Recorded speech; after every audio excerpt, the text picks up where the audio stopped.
In a Vue 3 app, there are three main ways that we can integrate state management. Number one, we can integrate state management by using Composables. Number two, we can use Vuex, which is a state management package created by the Vue team. And number three, we can use Pinia, which is another state management package created by the Vue team. Let's take a look at number one, state management using Composables. Well, if we jump to the composable we created before, use counter in the use folder, what we've set up here is the basis for a global state management system. Because we have our counter data here, which you could think of as state, and we have a couple of methods for changing the data in that state, which you could think of as actions.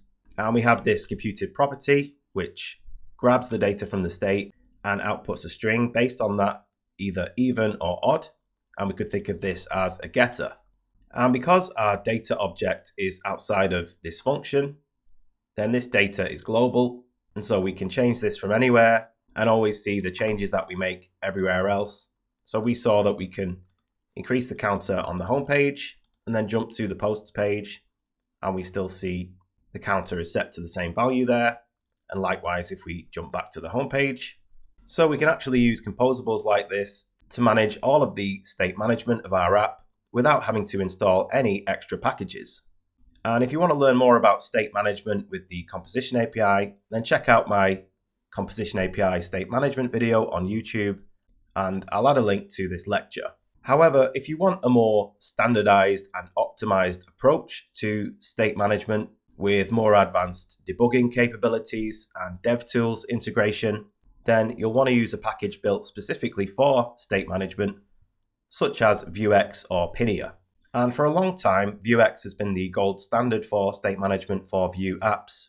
However, according to Evan You, the creator of Vue, the current gold standard for state management for Vue 3 Composition API apps is Pinia. And Pinia has a few advantages over Vuex. If we jump back to this store, this Pinia store, counter.js.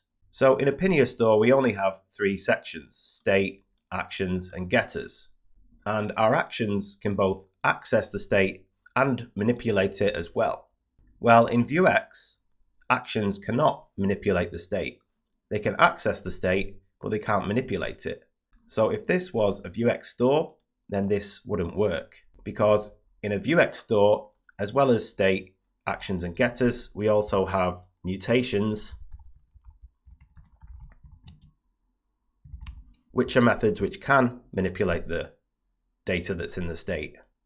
So if this was a Vuex store and we wanted to increase this counter, we wouldn't be able to increase the counter from this action. We'd have to trigger a mutation first. So we might have a mutation called increment, and this mutation would then increase the counter, and we would need to trigger this mutation from the action using something like dispatch increment. And this means in a Vuex store, you often end up with tons of different methods which have the same name, where we are triggering an action and then triggering a mutation and then changing the state. And in a complicated store, this resulted in tons of extra lines of code and complexity to our store, which we don't need to worry about with Pinia. Because with Pinia, we don't have mutations, we only have actions, and actions can both access the state and manipulate it as well. We also have more advanced debugging capabilities built into Pinia, which we'll see later on.